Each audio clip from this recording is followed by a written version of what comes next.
Pope Francis has been named Person of the Year by Time magazine. During his 9 months in office, the Pope had pulled the papacy out of the palace and into the streets, managing editor Nancy Gibbs said. Rarely has a new player on the world stage captured so much attention so quickly, young and old, faithful and cynical, she added. NSA whistleblower Edward Snowden was runner-up.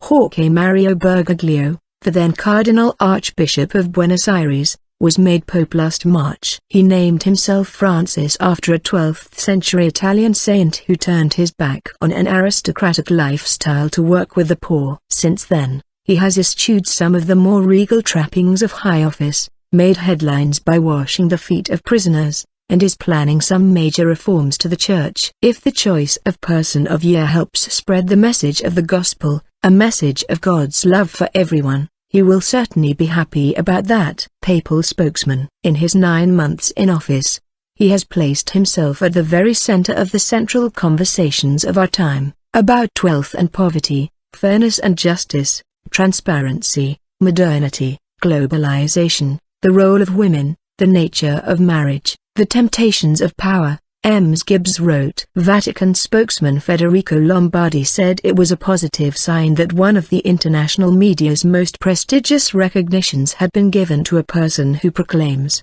spiritual, religious and moral values and speaks out forcefully in favor of peace and greater justice. The Holy Father is not looking to become famous or to receive honors, said Mr. Lombardi, but if the choice of Person of Year helps spread the message of the gospel, a message of God's love for everyone, he will certainly be happy about that. This is the 3rd time a pope has received the recognition from Time magazine. John Paul II was selected in 1994 and John XXIII was chosen in 1962.